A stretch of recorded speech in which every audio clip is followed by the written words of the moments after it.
specialize in music most people hate. Thanks for tuning in. Make sure you check out our Facebook page, Instagram, and our website. Let us share your words with you.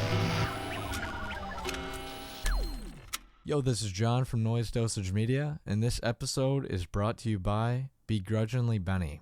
Interested in putting something horrific and grotesque on your next piece of merch? Benny is tucked away in the fiery depths of COVID quarantine, blasting the filthiest of old school death metal and drawing hideous creatures that he is waiting for you to adopt. Go over to Instagram and follow at BegrudginglyBenny and contact him if you would like some really weird original art for your band or label.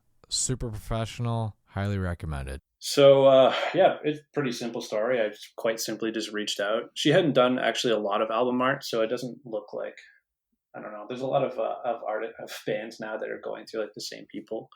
So you can, I can always tell now who's done what. Yeah, for sure. So like, I kind of like reaching out to those people who don't normally do album art to kind of get something a little different, a little unique. So, I think her Instagram is Saprofil.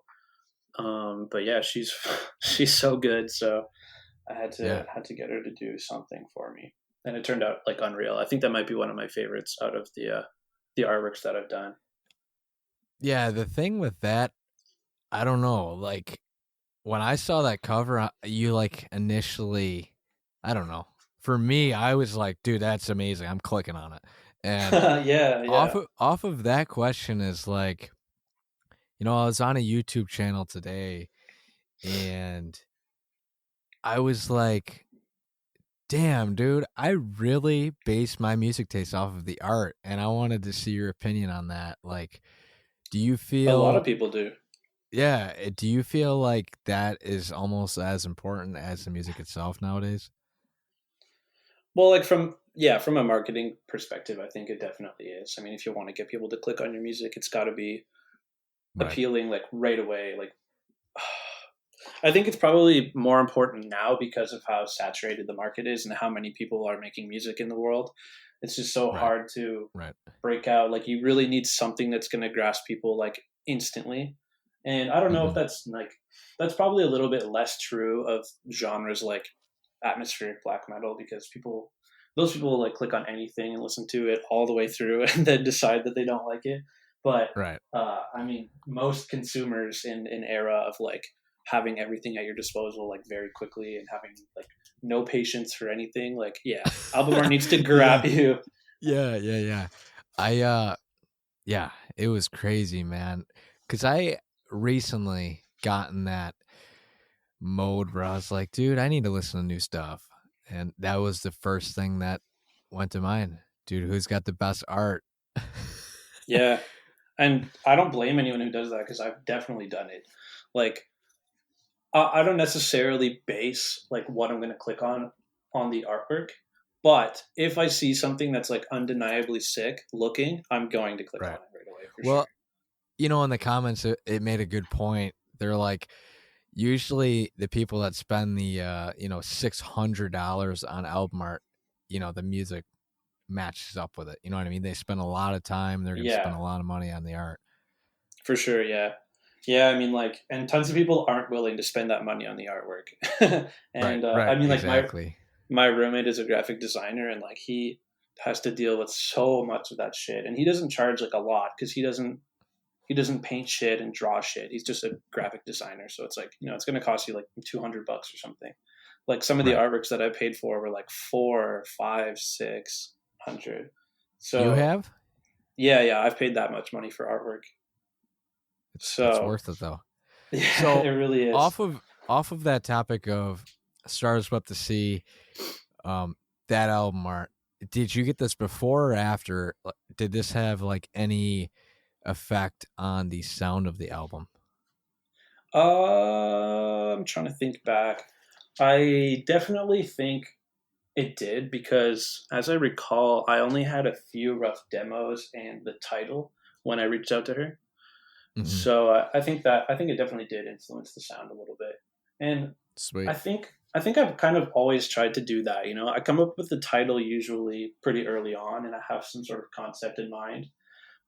Usually before I start writing or as I'm writing, I'll come up with something like that. and then I usually reach out to the artist like really early on like that, so that the artwork can kind of influence the music a little bit, because I just like things to be cohesive and the storyline to kind of, I just want to create a Right. vibe, you know what I mean? Create some sort of atmosphere that works together. So I like doing that, having the artwork to write to. Right. And it's kind of funny because the project I'm currently working on, this dude's like, "Why do you look at art so much?" I'm like, "Dude, you don't understand. Like, for me, like that little piece of, inspiration will get me to write 4 Yeah, I songs." completely agree. I mean, music is more than just an audio experience, I think. I think it can Right. be very visual, and a lot of those things play into the overall experience that you have when you listen to something. Mm-hmm. Like a Plus, lot of people plus, that listen to, sorry, go ahead. I feel like once you buy something, you feel like obligated to own up to it. Yeah, You know what I mean? yeah. If it You've looks completely so invested good, into it. right, right. Yeah, yeah. No, I agree. I can't remember what I was going to say, but yeah. So you go ahead. All right, so, um, what are some, I don't know, obstructions, dude? There's always obstructions. Like, what did you come? I don't know. What did you come in contact with when doing this album? Any issues Oh, that you had to overcome? I feel like the obstruction is pretty much always my brain. Yeah, Like I kind of have to fight with myself to get things out a lot. Like right. I write all the time and I have ideas all the time, but it still Mm-hmm. feels like that writer's block is like the default state that I'm always feeling. And like Yes, I it's always totally agree with you, man. yeah, yeah. Every project feels like this big daunting task that I have to like overcome. Right, right. So yeah, so I'm trying to think if anything specific kind of came up during the writing of this, I know but the last time we talked, you were like, I was asking you this question about your computer because you have so many, I don't know, mm, like synths and like yeah, orchestra there's and like 100 guitars, tracks. Yeah, and in that album specifically, there's a lot of that's parts. true. Yeah, that's absolutely true. Yeah, that must have been one of that definitely was one of the hurdles to overcome. Like the amount of tracks that were in every project, like 100, Hmm. sometimes 150 tracks, and like I think at that time I was still on my 2013 MacBook Pro. Whoa, you So did that on a yeah, Mac? yeah, I do everything on a Mac to this day. Yeah. So, but yeah, at that time it was my 2013 MacBook Pro, which I still have. I don't use it, but I still I have don't it. see when I have a MacBook Pro and I had like Yeah. GarageBand, and Okay. I don't remember being able to do over like 9 tracks. Oh, really? So, There's things that you have to do in order to make it work. You know, like you have to freeze track, you have to bounce things out with plugins on them. You have to kind of commit to mhm. certain sounds if you don't want to like your thing to override like every 2 seconds when you try to play it. Like that Right. was definitely happening with that record. You would try to play it and like it would instantly crash, and play it, crash, play it, crash, and you're just like, fuck. It's so infuriating to deal with that shit. So Yeah. It's over like the years, I've you go to bounce it and there's like this little clip, you're like, "All right, oh my god, restart." yeah, that was happening. That was happening too. Yeah, you get those little, See? I yeah, knew it. that shit's brutal. That shit's brutal. Yeah, so I knew it. I'm on a much better computer now. I think early this year I invested in a 2019 iMac with like Mhm. a bunch of upgrades, like a 6 core processor and all this bullshit that I don't know what it means, but it seems like it's helping. Right. The more money the better it is, right? I'm Yeah, the pretty same way. much. I'm the Pretty same way. much. All right, so you said writer's block. I encounter that a lot. Recently I don't know. It took me 4 years to get out of it, let's put it that way. Shit. That's pretty Yeah. brutal. Yeah, it is real bad. Um so how do you get it back? That's my question. Yeah, that's tough. That is the question, I think. Yeah. What is the answer to that? I've tried a lot of things over the years. I've tried like sitting down and forcing myself through it, Right. which doesn't usually turn out in a good way. Mm-hmm.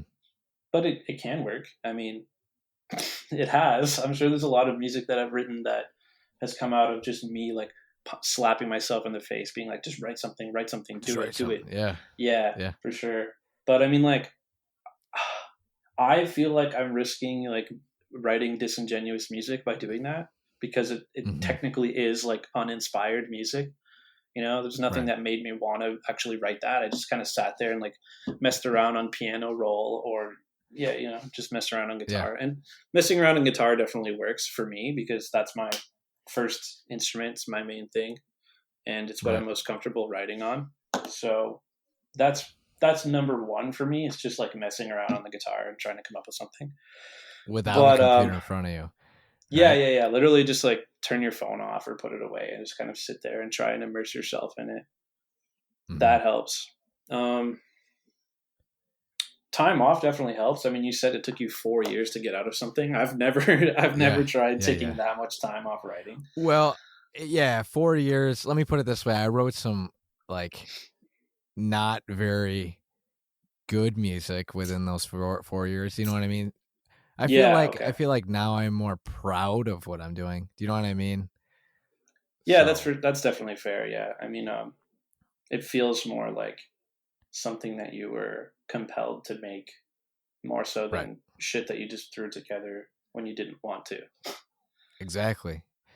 Now the way that I did it, oh boy, you know it's so obvious because I'd watch videos and they'd say this to you, but every day I would sit down and I'd start with a new slate. Man, I would just write a riff, put it in a folder. Next Yeah. day, write something, and even if it sucked, you know, like I always had that issue where if I were to write a song and get halfway and get stuck, I would just sit on it and it would just drain me. Do you know what I mean? Yeah. Yeah. 100%. Yeah. Now, I've and dealt with that quite a lot. I feel like if I have, dude, I've written 260 riffs within the last like I think 9 months, and that's a lot. Jesus. Yeah, that And is a lot. that's just for me just saying fuck it, new slate every day. It's Mhm. been amazing. I don't know what the hell happened. Honestly, like sometimes pushing yourself or like setting like goals for yourself of things that you have to do can definitely help. Like if you were to say like, okay, this year I'm gonna write like a new riff every single day, like no matter what, that's gonna Right. yield like results inevitably. You know, as long as you're trying, as long Even as you're half of them suck, you know what I mean? exactly That's kind of 100%. Half of them exactly the suck, and you're same like, cool, I mindset. have 180 riffs. Right, So right, right. but another thing that I do is like, yeah, I save literally everything. Like, as long as it's not complete dog shit, then I'll save it.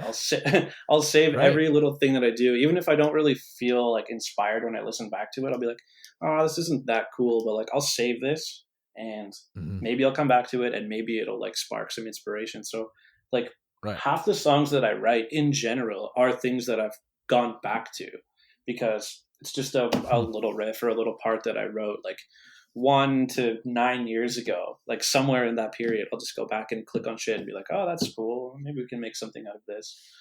Yeah, bring it So back. that works for me a lot, especially if I don't have like the capacity to come up with something new in that moment. I'm like, oh, I kind of want to write something, but I don't have any ideas. Let's go back and see what I have that I can work on. That Right. helps.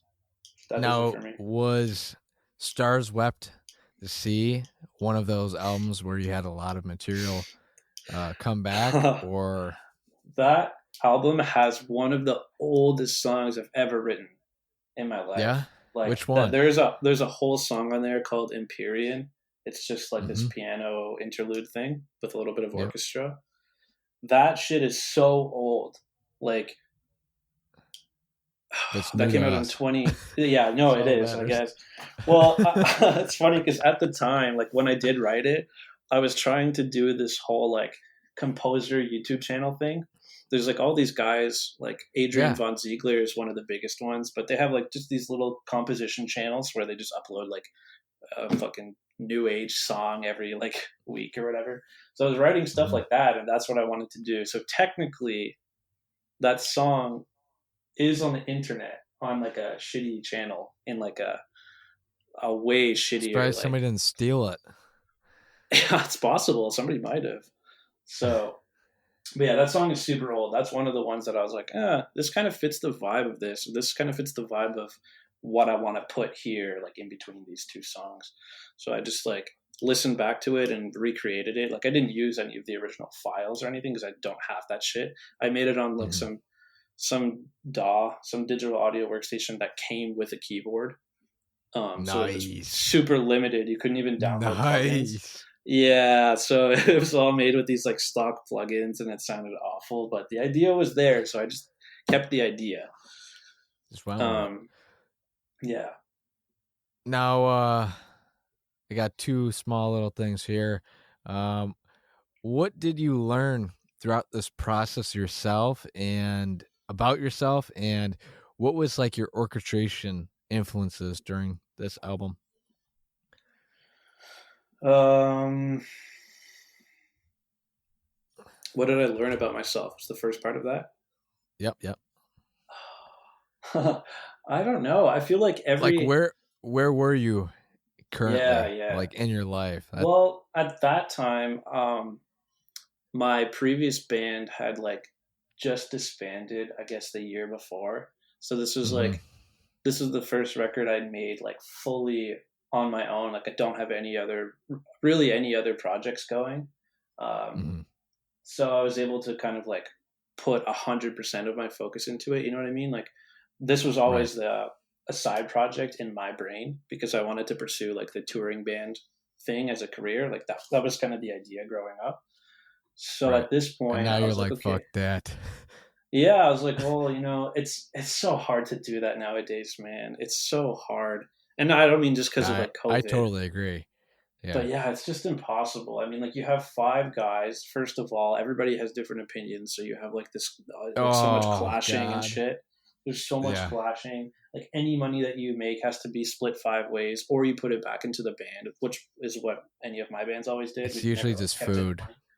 Yeah. Oh yeah. Like on tour, like we were just maxing out credit cards. Like it's so trash. You like message your label to try and get some touring support, and they're like, "Sorry, we can't." So, come back with 5 albums and then let exactly. us know. It's just impossible, man. It's so hard.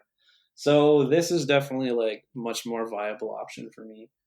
But I guess and during the making of that record, I was kind of like, okay, I'm going to put everything into this album because this is the only thing that I have right now. There you go. So that's why it kind of, I think that's kind of why it turned out the way it did, because when I did the first record, I was planning on doing like specifically that genre. You know, I wanted to contribute to this like black gaze, post black metal thing. Like I wanted to like contribute a record towards that or a project towards that. So once I didn't have all of my other projects that I was writing music to, I was like, okay, I'm just going to put all of my influences into Stars Wept the Sea. And that's why it came out like that. It's like all over the place. Yeah, it's awesome. And I don't really know who I was feeling inspired by in terms of like orchestra stuff at the time. I've always been pretty partial to like Nightwish. That's like a really big one for me. I know it's kind of corny, I but wouldn't expect that. yeah. Nightwish is so. I just grew up loving that band since I was like 13, and Tuomas is a sick composer. He like pretty much writes all the songs. Anyway, he's just unreal. That was a big one. That's always a big one. Just the generic stuff like Hans Zimmer is always up there for me. I got super into like some symphonic black metal too. Like I always really liked Karak Angren. That band's crazy. Nice, dude. Yeah. I actually talked to the dude that does the piano. Oh, is that Ardek or what's